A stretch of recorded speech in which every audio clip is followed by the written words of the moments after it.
Elections ముందు 19లోను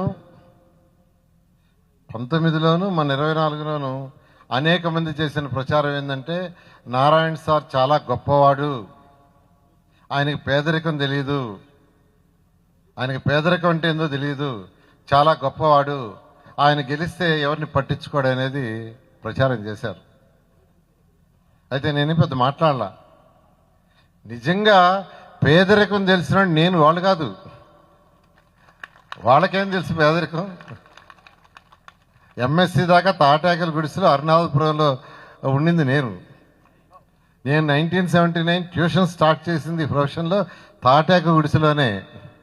ఆ తర్వాత రేకులు, ఆ తర్వాత బిల్డింగ్.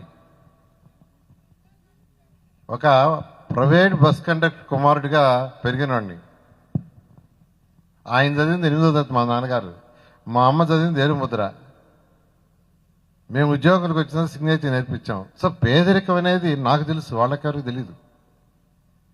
ఆ బాధ లేని, అందుకనే నేను ఈరోజు స్టేజ్లో ఉన్నానంటే చక్కగా చదువుకోబట్టి మా తల్లిదండ్రులు చదివించారు.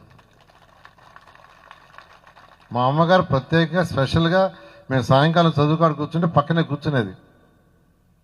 కూర్చొని వాళ్ళు ఎలా చదువుతున్నారు చూడండి, వీళ్ళు ఎలా చదువుతున్నారు చూడండి అని స్పెషల్గా చెప్పేది. ఆ తర్వాత నారాయణమూర్తి గారు అని ఉండారు, ఆయన మా గురువు గారు. ఆయన దాదాపు 8th క్లాస్ నుంచి చెప్పారు స్పెషల్గా.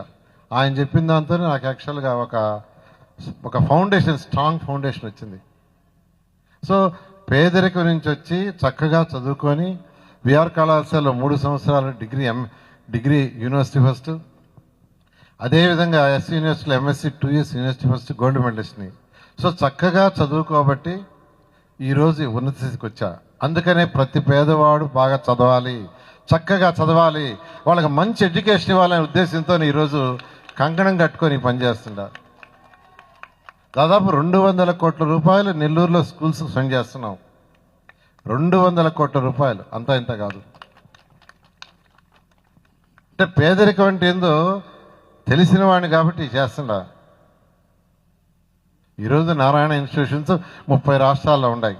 7 లక్షల మంది విద్యార్థులు చదువుతున్నారు. 50,000 మంది ప్రతి నెల పిఎఫ్ ఈఎస్ఐ కట్టి శాలరీస్ తీసుకుంటున్నారు. చాలా సాటిస్ఫాక్షన్. 50,000 కుటుంబాలకు ఈరోజు నేను మా నారాయణ ఆర్గనైజేషన్ ఆధారమైంది. ఈరోజు మా పిల్లలకు వదిలేసా, చక్కగా వాళ్ళే చేసుకుంటున్నారు. వాళ్ళందరికీ ఒకటే చెప్పా, మీరు నెల్లూరు సిటీలో నన్ను 73,400 ఓట్లతో గెలిపించారు. వాళ్ళ పిల్లలకి చక్కటి చదువు ఇవ్వాలి, నారాయణ స్కూల్స్ కంటే బెటర్ ఎడ్యుకేషన్ ఇవ్వాలంటేనే మా కుమార్తె శరణి ఆ విఆర్ హై స్కూల్ని పర్సనల్గా ఫాలోఅప్ చేసి బిల్డింగ్ రెనోవేషన్ నుంచి ప్రతి రూమ్ ఎలా ఉండాలా, ఏ కలర్ ఉండాలా, ఏ రూమ్లో ఏ ఎక్విప్మెంట్ ఉండాలని తన టీం మొత్తం ఢిల్లీ నుంచి హైదరాబాద్ పిలిపించి తను చేసింది. అందుకని ఈ స్కూల్ కూడా నెల్లూరులోని 15 స్కూల్స్ అదేవిధంగా చేయమన్నాను. ఈ స్కూల్ ప్రత్యేకంగా ఆమెకి అప్పచెప్పా. ఆమె నైటే వచ్చింది అమెరికా నుంచి. నైట్ అమెరికా నుంచి వస్తే ఇవాళ రాలేనంటే చాలా ఇంపార్టెంట్ ఇది అది. కాబట్టి ఈ యొక్క సీఎం రమేష్ వారి యొక్క సపోర్ట్తో, నారాయణ గ్రూప్ సపోర్ట్తో ఈ స్కూల్ని బ్రహ్మాండమైన స్కూల్గా చేస్తాం. ఎందుకంటే నిరుపేదలు ఎక్కువ మంది నా కంటితో చూసింది 42వ డివిజను, 43వ డివిజను, 48వ డివిజను, పక్కన డివిజన్స్. కాబట్టి వాళ్ళకి ఏదో ఒకటి చేయాలనే ఉద్దేశంతోనే ఆ రోజు కారులో పోతూ, ఈ మధ్య రీసెంట్గా అప్పుడు వర్క్ బోర్డ్ సైట్ ఉందని ఆయన చెప్పడం, వెంటనే పోతాం చూస్తామంటే అక్కడికి రావటం.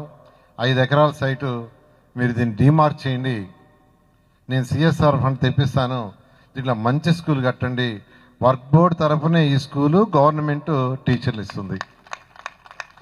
వర్క్ బోర్డు తరఫునే స్కూల్, వాళ్ళ స్కూలే. ఇక్కడ కట్టే బిల్డింగ్ వాళ్ళ ఆస్తే, ఎవ్వరు ఉండరు. సీఎం రమేష్ ఉండడు, నారాయణ గ్రూప్ వాడు ఉండరు. అవసరం లేదు, ఆయనకి అవసరం లేదు, మా పిల్లలకి అవసరం లేదు. కాబట్టి దీనికి గవర్నమెంట్ టీచర్లు ఇస్తుంది, గవర్నమెంట్ నడిపిస్తుంది. అదేవిధంగా ఆల్రెడీ నేను ఇన్స్ట్రక్షన్ ఇచ్చాను. దీన్ని ఫస్ట్ ఫేజ్, 3 ఫేజులు, first phase, second phase, third phase. First phase construction June 12 కల్లా కంప్లీట్ చేసి జూన్ 12కి అడ్మిషన్లు ఇక్కడ స్టార్ట్ చేస్తామని ఈ సభాముఖంగా తెలియజేస్తున్నాను.